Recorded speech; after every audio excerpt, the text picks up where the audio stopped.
Okay, so we have picked out a really cool clip to start out with.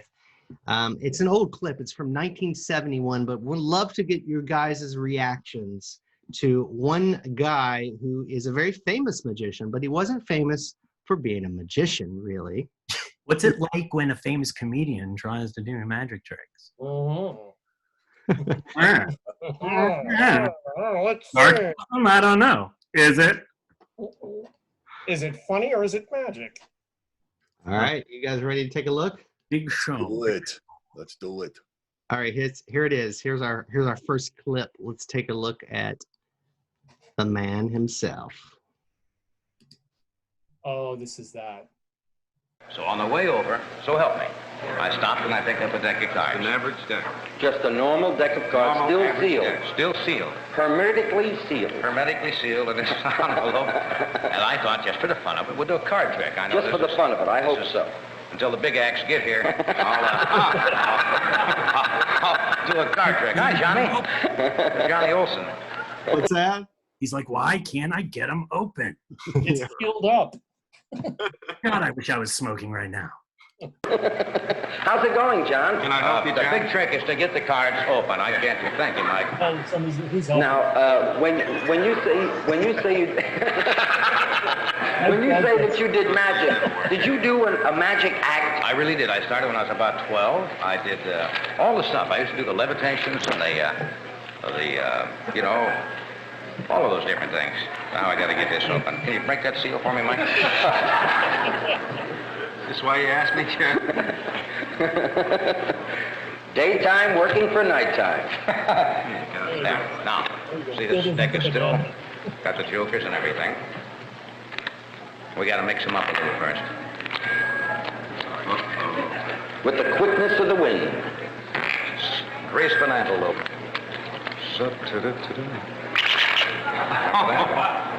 No, you really have to just, you know, get a mix. What would you like to do? You want me to do one of my biggies? Yeah, do one of the big tricks. Shall we John. do they have an overhead? Because I have to stand to do this. And I don't want to overproduce it. It's not that big. I'll lift this up. Yeah. Give me the radio mic and I'll hold it for All right. Well, you got to be a part of it. You Oh, I have to be a part of it. All right. can't stand, can we? Yes. All right. How's it feel We're to be really working with a ready for partner this. again? This is awesome. Cute, John. Really cute.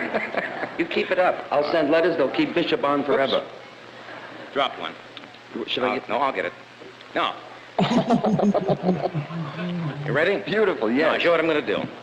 This is really very simple. We're going to take 10 cards. 1, 2, 3, 4, 5, 6, 7, 8, 9, 10. Okay? Right. I have not done this really for about 15 years, so if it goes badly, I will apologize and leave early. I have to empty the right pocket. Right.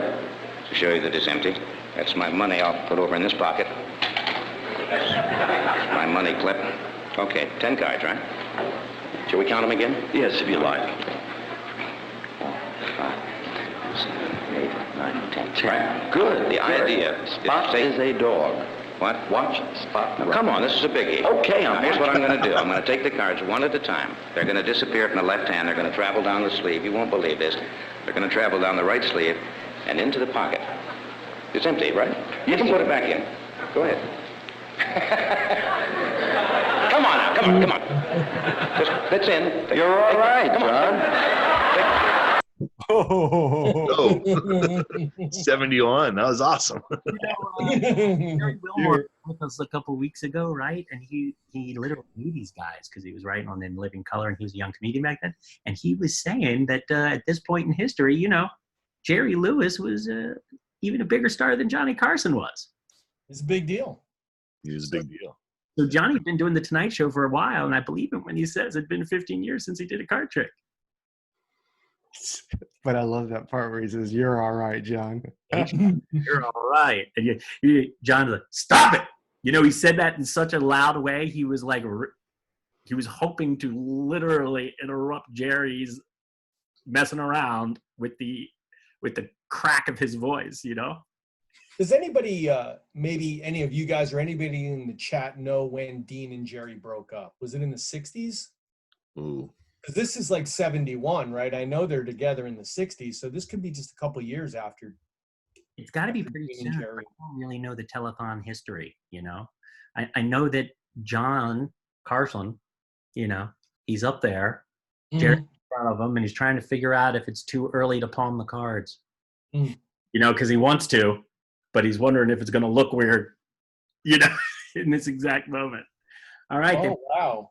5. So So Fred, I'm sorry, Fred says they broke up in 1955. I'm surprised. I guess that's right because the Rat Pack was all in the 60s. Yeah, right.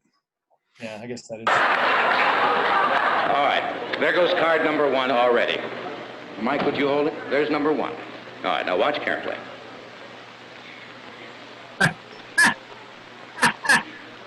There's card number 2. Ready? Should be number 3. Are you ready for the next one? Should be number 4. Now, just to make sure that the cards are going one at a time, that leaves how many from 10? 4 from 10? Yeah, that look on his face is classic. What is happening here? he did like 3 feints in a row, you know? Yeah. Right. You know, and then he keeps doing this fake back palm thing where he's coming over here and he's like, you know, reaches in. They're already in there. This is the man that's coming into your home. Grown man. 6. There are 6 left. 2, 3, 4, 5, 6. Now, just to make sure they're passing one at a time. Yes. Would you pull the pocket inside out and leave the pocket out? Leave it out. Yes, make of sure course. that I have nothing concealed. Just pull the pocket out. Come on. I just noticed, boy, is that plenty of cover right there. Yeah, really. Just pull the pocket out here. Should have had it sewed. Come on. We'll be shopping for furniture in a week. All right. Okay. We had 1, 2, 3, 4, 5, 6 cards right in that hand. That's right, 6 Now cards. hold that wrist. Mike, you want to hold that one? Now we'll let the 6 card go just like that. Which leaves 1, 2, 3, 4, 5. If you'll reach in the pocket, let's see if number 6 showed up. Number 6. So far, so good.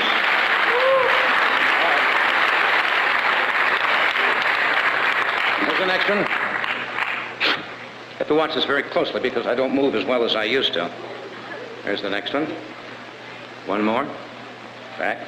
And in. Ready? There goes the next one. Right? Nothing there? No. Nothing there? No. One there.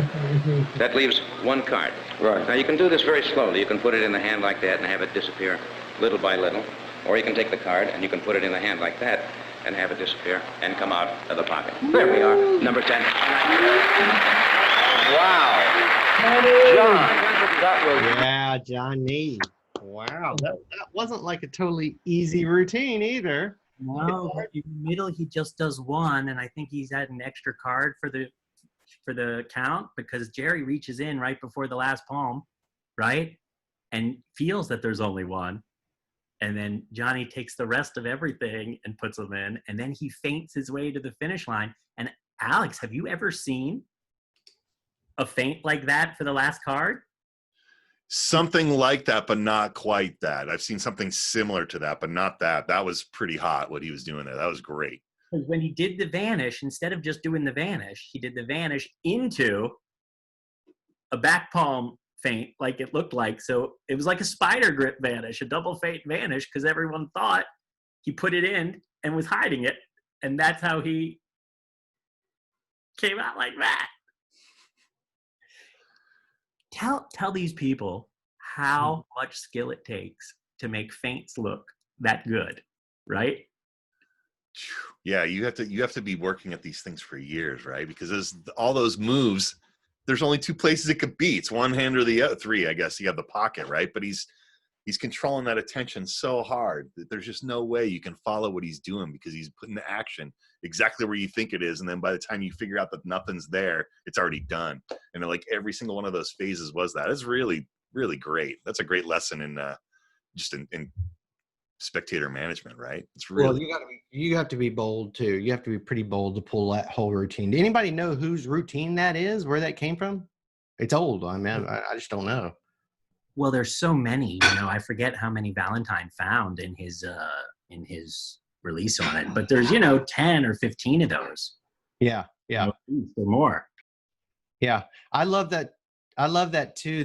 I love that part where, you know, to some extent he's really trying, you know, you're talking about that feint, but he's really trying to make it feel as though he's trying to draw the perception that he is doing some sort of thing with this hand. It's really funny. It's a really funny choice because a lot of magicians would handle that completely different. They may come here with it, but then they may, you know, really show their hand empty. But he's keeping it very ambiguous. He's taking advantage of the fact that that's like one of the few methods that laymen actually know, right? Is how to like back palm a card. So he's using that as like as the feint, you know, and doing this sort of thing and doing it slow. So it looks like he could be turning the card over, right? So it looks like it could really be there. Really good. Really good. I love that, man. It's so much fun. And I think, you know, the big challenge with the card to pocket routine of that sort, with the big old-fashioned 10 card type card to pocket routine, is the last card. So Johnny's entire routine is based on being able to set that feint up so that he's got that clean barehanded vanish of the last card and having it work, you know. So as it's happening, you may think there's sleights and stuff, but he just keeps doing it, and it starts to dawn on you that of course that card isn't in his hand. You know what I mean? But it really dawns. By the time that dawns on you, it's too late. On that last one, though, on the last one, he actually was pushing it through and palming it like this, because he went like this and then pulled it out, you know? So he did some sort of feint. But he did that feint first, right? Where he pushed it through this way and you pretend to pull it out this way. Yeah. And then he actually did this. Yeah. He did the fake, and then when he did, and of course I don't even do this move, he went right into that with all the tension. Right up there, and by the time he's down to his pocket, he's letting that go and pulling it out, you know. So he did, aside from the last card, he did the whole thing with just 3 palms, right? Yep. The first big group, then 1 card in the center for Jerry to go back in and do another. Jerry had a second. The first one was, "You're all right, John," and the second one, "You should have sewed the bottom of it up."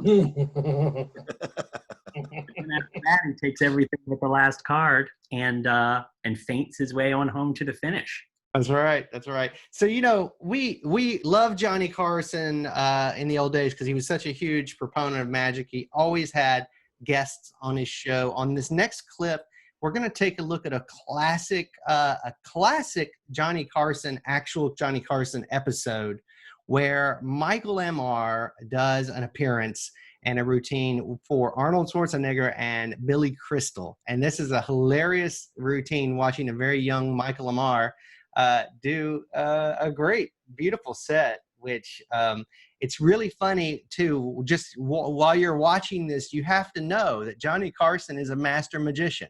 So Johnny knows most everything that he's watching, but watch how good of a sport the guy is. This is what I really appreciate about Johnny Carson and his love for, you know, making magic really fun and keeping it real. All right, here we go.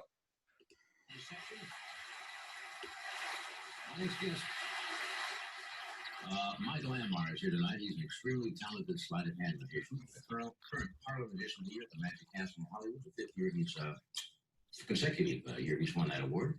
We'll be in Houston, Texas at Magic Island, June 16th and 21st, and at the Comedy Magic Club in Hermosa Beach, California, June the 24th. Would you welcome Michael Ammar? I guess we can bring him in.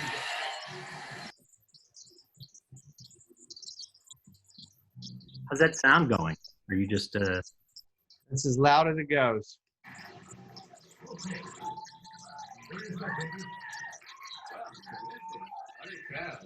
A lot of people always ask me, do I do tricks or do I do illusions? So I thought I would give an example of both, give you some idea, let you decide. Watch. Very good. Yeah, see, that's a trick. I tricked you. You thought I was going to do a trick with the ball. Okay, I'll do the illusion with the ball. So I have to do a squeeze like this and it changes into a scar. See that?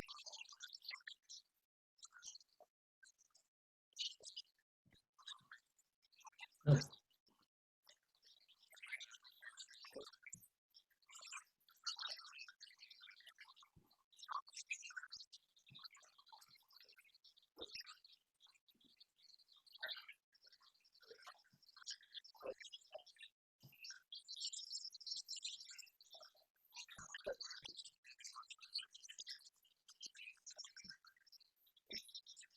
would cause it to become more and more important. I'm sure it does. For that reason, hang on to it. Okay, you're the guy that watches it, and also, since you, Ollie, is that your lemon? I certainly hope so. I certainly hope so. All right, can you guys see the video okay? Yeah, we Yeah. can see the video. Okay. Can you hear it okay? Not so much. Couldn't hear it during the first effect, but it seemed to have come back. So I don't know. Could you hear it during the first effect, Adam? Yeah, I could. Hold on. Let me just try resharing it again and see if we can get it a little bit louder. So keep a good hold on to it. Now, having been a magician, by the way, you know that magic's the perfect way to break the ice, to meet people for the first time. We've never met.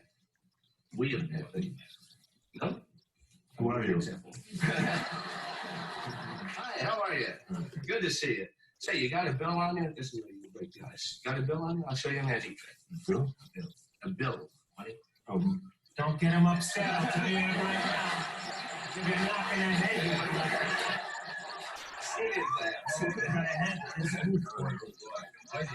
How much you need?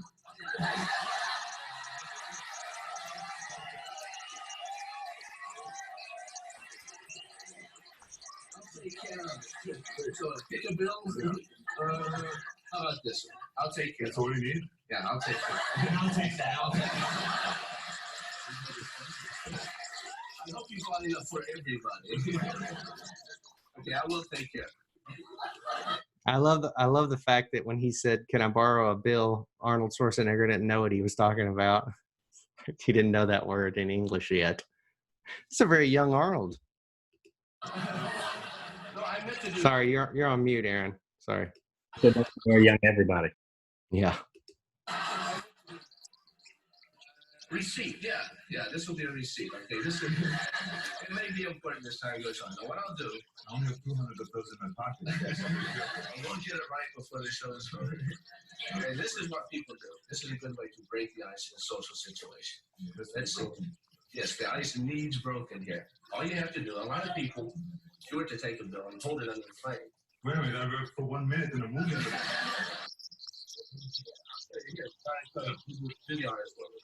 Yeah, see, if you hold the flame close to the bill, it seems as if it's for the light, okay? But don't hold it too. Wait. Okay.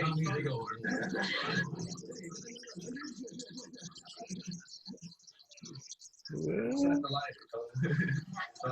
No, don't worry. We'll deal with this. We'll deal with this. I'll take that. That's how I got it. I'll show you something quick with a deck of cards. Whenever you hear a magician think, show me a card trick, right? I hate to play cards with them. So let me quickly show you that all the cards, are mixed. They're all different. Okay. Now it doesn't matter which card we use. So Billy, just name any card. Queen of Hearts. What expensive? That's an often chosen card. Let me make sure that we have it in here. I don't necessarily play with the full deck. Well, I played it on top. That big head. All I have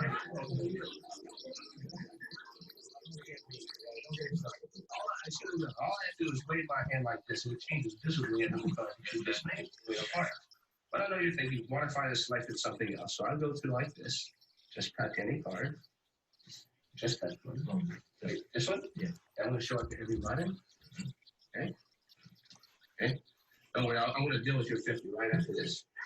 Okay. I'm going to shuffle them in.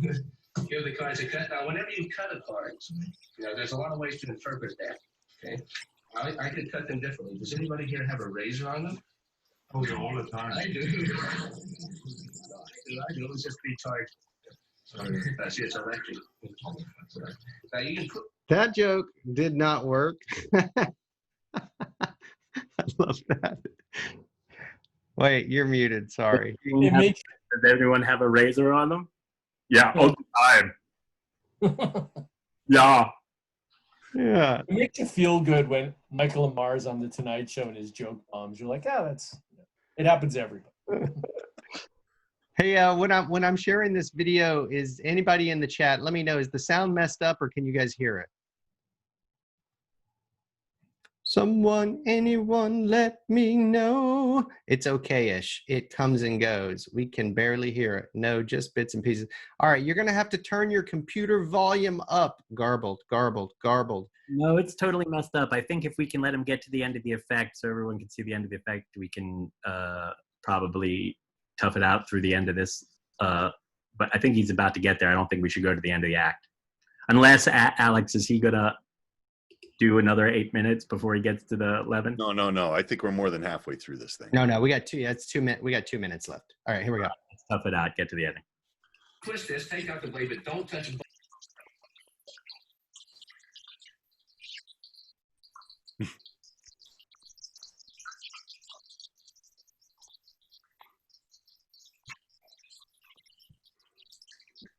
Oh, he pulled the blade out of the razor. The electric razor.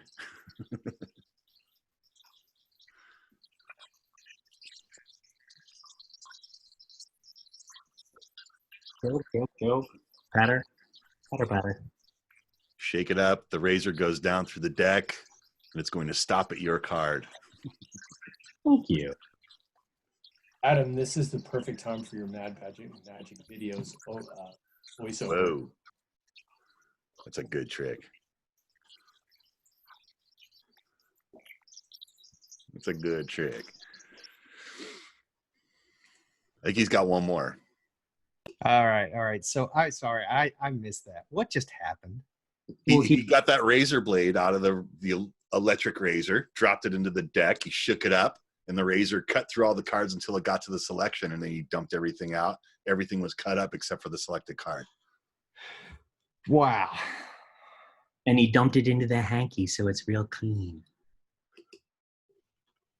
That's pretty dope. Okay, here we go. You're thinking that's fine for the kids, but where's my 20? Okay, I haven't forgotten. That's the reason that we have the limit here, because never let it be said that I would give you a raw deal. Yeah. Good picture. So do me a favor, cut it along here. Cut it all the way around as if it had a core inside. Because this lemon does have a core. I knew it was $100 long. I was laughing, they were laughing. I know you weren't laughing so much. But I knew it was a $100 bill all along. In fact, inside the center of this bill is a $100 bill, not just any $100 bill. It's a $100 bill that has a corner missing.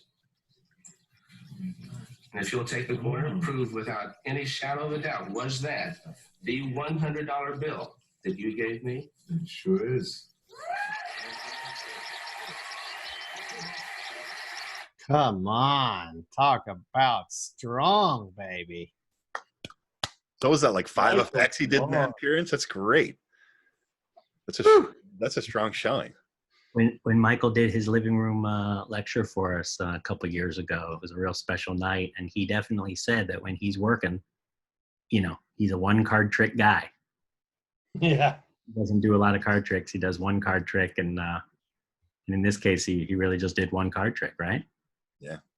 There is something to be said about Bill and Lemon, Card and Lemon. I mean, the fact is that when you watch lots of Tonight Show clips, people always went on there and did that trick as their finale. I mean, it was like you would see it again and again. There's hundreds of magicians that have been on the Tonight Show over the years, and a lot of them always did, card an impossible location, and for some reason it would be inside a piece of fruit. Still to this day, that trick is killer. I mean, come on. There's no real better way to end a set than that. It just is. It's the ultimate impossible location, right? Because it's not a wallet or an envelope, but it was sealed from the source. Mm-hmm. Right? That's right. Possibility. And there's something about that image of slicing the lemon open and seeing that core sticking up out of it that, I remember it from before I even know when, long before I was a magician. I remember seeing someone pop open that lemon and seeing that and going, you know, and having my jaw drop in a way that it hasn't ever since I've been a magician, really. Like, it was so primal, so incredible. The big debate always is about the torn corner versus the signature. A lot of guys think that the signature is the only way to go. And I think Alex swears by the signature because technically it's more impossible, right? It's more impossible. I mean, the reality that you're cutting open a piece of fruit and there's something in there is impossible in and of itself. I think that knocks people on their butt. That's the first thing. That's the memory that I have, seeing that before I knew any methods, is just what? How? It's like incongruent. It doesn't fit into the world, and it stops you in your tracks. But there, you know, I tried it both ways, and the reaction is always stronger when it's a signature as opposed to a torn corner, and that's the reason that I go with a signature every time. Methods are a little bit trickier, right? You have to work generally a little bit harder if it's the same bill that's in play. But that little extra work, it seems to be worth it to me. I don't do it without the signature at this point. You know, when I was a kid, when I was about 10 years old, I wanted to put Bill and Lemon in my little Cub Scout show act that I was doing, and so I thought it was rude that I would borrow a bill and give it back all juicy and wet. So I thought it would be smart if I just wrapped the bill in some sort of plastic and then put it in the lemon, right? So I'm 10 years old, and I make a bill vanish, and then we cut it open, and there it is. It's wrapped in plastic inside a lemon. It makes no sense. Like, how did the plastic get in there? What is the point of the plastic? How did that get in the lemon? But I didn't think about that. Yeah, I didn't think about that when I was 10. I was worried about my audience's feelings. But you had no lemon juice on the bill, right? Right. Isn't it interesting for that are meant to be deceptive? Yeah. Now, did you make the bag disappear too? No, I didn't. I wasn't that good. Here, it's like an orange lemon egg canary. You know, you make a bag disappear, make a bill disappear, open up the lemon. Inside the lemon's a bag. Inside the bag is a lemon. I mean, it's silly as hell. But you could have used one of those very special flash bags. Vanish the bag. Or you could really just have it be a Corona quarantine-friendly performance. Person takes it out of a bag, they stick it in a bill, they place it in a plastic bag, it all vanishes, and, you know, it's given a nice acid bath. Or even better, bag in the bill in the bag, make them both disappear, pull out a sealed box of Clorox bleach, dump it out, you know, and with the tweezers, pull out that soaked bag of, you know. And then in the end, Adam removes his mask, and it's Aaron standing there. And everybody's disgusted. Corona magic. Corona magic. Oh, yeah.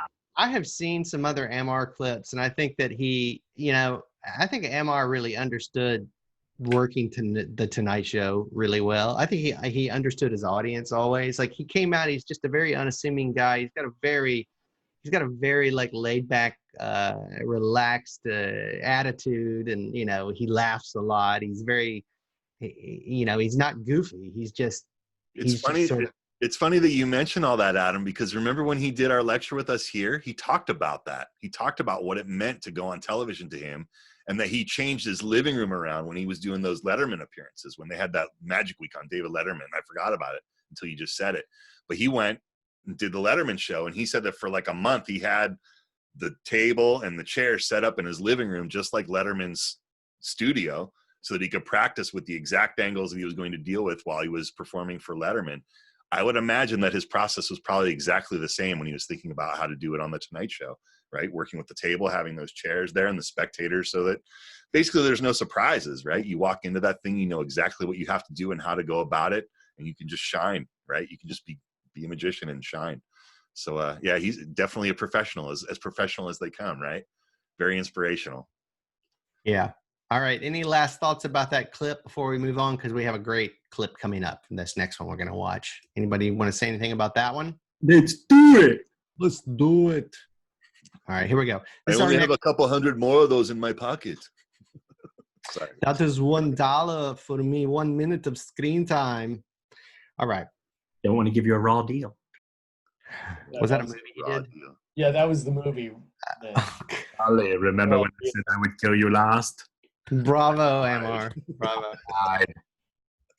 All right, this next one is Paul Gertner performing on the Tonight Show, and you may see a little something here that was similar to what Ammar did. Just thus proving my point further. Here we go.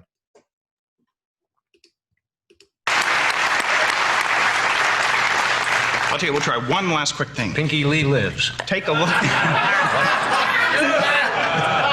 Take a look in the hat. Now make sure it's empty, okay? Empty. Now. It's empty. It's empty. Okay. We used a hat, All right. 3 dice, and a magic wand. All right. Okay, it's pure sleight of hand. Okay. Now the hat stays on the table, the dice stay on the table, the wand in hand. Now if you watch the first die, if I take it in hand and give it a tap, it leaves the hand and jumps under the hat. There it is. That's the first time. Now I'll do that again. Watch, I just take the die in the hand. Right. And if I give it a tap, did you see it leave yet? Not yet, no. That's because it's still there. It's still there. Yeah. Yeah, see, I have to take and tap it twice, and then it jumps That's under the nice. hat. In fact, this time I'll show you how the trick is done. Sure you will. Okay? Sure. No, really, I will. Okay. See, I take it in the hand, and as I tap it, I Yeah. quickly take it from here over to here. Oh, I see. Now, I pretend to put it in the pocket, but really, I slip it like this, Right. see it? Under the hat, and it looks like it was there all the while. Yeah. Of course, that's the easy way. Right. If I do it the hard way, look, 2 in the hand, 1 stays in the pocket. Mm-hmm. If I give it a tap, there's 1, 2, 3. Sure. That's 2 in the hand, 1 stays in the pocket. In the pocket. If I give it a tap, there's 1, 2, 3. This is your last chance. Here, look, that's 1. That's 2. In the pool. Yes. Where do you think they are? They're gone. No, they're all gone. Take a guess. Where do you think the dice are? Probably under the hat. Would you be shocked if they were under the hat? Yes, I would. Surprised, maybe, or mildly amused. No, they're under the hat. That's the small one. Yeah. Yeah, no. See, I know where that comes from. I know where that comes from. What I can't figure out is where in the world did that one come from? That's funny. I didn't say. Dice come in pairs. See, they're both there. See?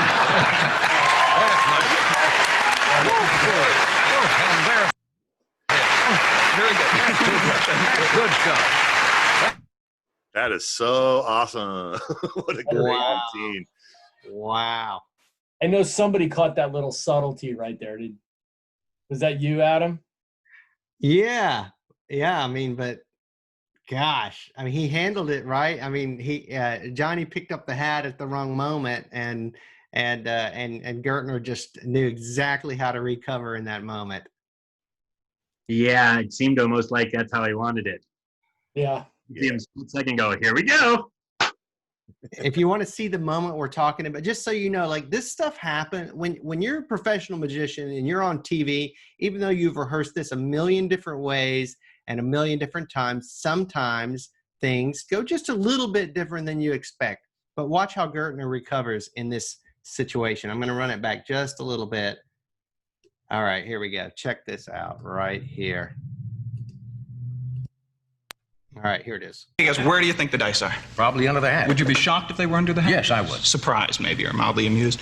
No, they're under the hat. That's the small one. See, so he did not expect Carson to reach out and pick that hat up. That wasn't the line, but Carson got confused and picked the hat up. But watch how Gertner handles that moment. It's really beautiful. Watch how much audience control Gertner has over that moment. In the pocket. Yes. Where do you think they are? They're gone. No, they're all gone. Take a guess. Where do you think the dice are? Probably under the hat. Would you be shocked if they were under the hat? Yes, I would. Surprised, maybe, or mildly amused. No, they're under the hat. That's the small one. Yeah. Yeah, no. See, I know where that comes from. I just love that. I love that moment. I love that that's the way he handled that. Did you see that Gertner, he totally said, would you be shocked if they're under that? Would you be surprised if they're under that? Would you be shocked if they're under that? And he tapped him in the arm. And Carson, look, we've all done that 1,000 times, you know. Would you be surprised if they were in your hand? You know? And they go, you know, and you don't tell them to open the hand. You just prompt them to open the hand. And he totally, the way it sounded, I think Carson legitimately thought he was being told to check. Mm-hmm. And, but he wasn't. It was pretty clear from Gertner's response. He was like, well, thank God I'm in position. You know? Yeah. Right. And he puts his hand right on top of his hand. And then I love that. I love the loads that Gertner's doing because he's slamming the die down at the exact time as the hat, covering any potential noise issues there. This sounds very sneaky. It's very good. And therefore, he doesn't need that super table in order to get away with it. But just as important, there's more tension and energy on the die slapping down so that he doesn't have to worry about how soft the energy is, or still this is, because he's going boom, boom, and all of the energy goes there. So even when it's a soft table, he's still got a lot of misdirection going away from that tat. You muted yourself? Outstanding routine. It's almost worth carrying around a hat for. Notice the pacing. Notice that, Gertner, he's moving at such a clip. He's definitely moving at such a clip that there's not a single wasted moment, so that everybody at home, no matter what's happening, there's less breathing space than there would even be live in a close-up show, because he is making sure that people are staying locked into it. He doesn't let them exhale long enough to think left or right, Yep. How long is that routine total, Adam? Because that was pretty tight. It's only a minute 56, really a minute 33. Wow. Yeah.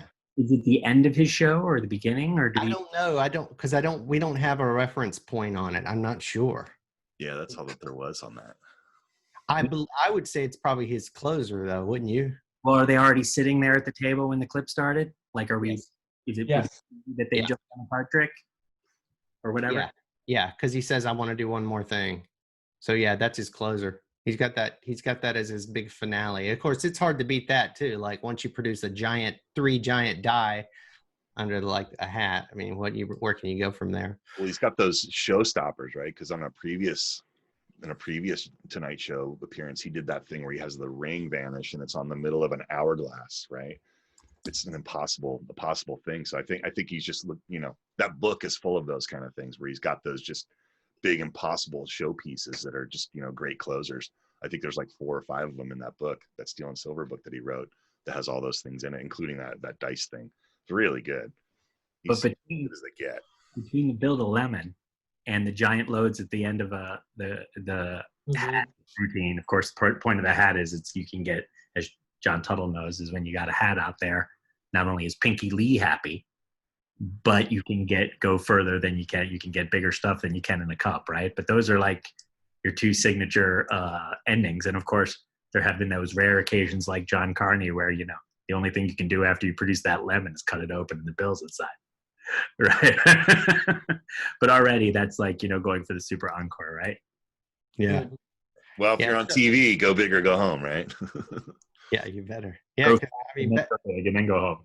Yeah, I mean, back in the day, I mean, this was your big break. I mean, there's a lot of guys whose careers got launched by being on the Tonight Show. So it was kind of like the pinnacle back in the day. Like it was the pinnacle thing you could do as a magician, is be on this show. Or as any kind of performer, right? Yeah. I remember watching Lance Burton on New Year's Eve. I do too. He did the dub. I mean, it changed everything. I mean, it was like you saw that and you were just like, oh my God, it's the most amazing thing I've ever seen. I had to get doves. I had to see if I could train him to fly. I mean, tried everything. And that's what did it for you. Lance Burton was what inspired you to do that. Yes. That's awesome. Well, Carson too. I mean, Yeah. Yeah, that's awesome. That's awesome. Yeah. It was amazing. Absolutely incredible. Who in our little group today was around in time to be inspired by a magician on the Tonight Show? Age-wise, how many of you are from the Tonight Show with Johnny Carson era? So hard for us to remember that there was a time before there were 40 late night shows. And you know what else too? Carson was Hollywood. Like he just really, I like a lot of people that are on now. They're very good, very funny, but they're not Hollywood. Carson had that mystique, that Hollywood mystique, that like he was like an honorary Rat Packer, It's a different time, right? Being famous back then meant something different than being famous means now. Exactly. Yeah. Yeah, I mean, there weren't even other late night shows to even bother to compete with it.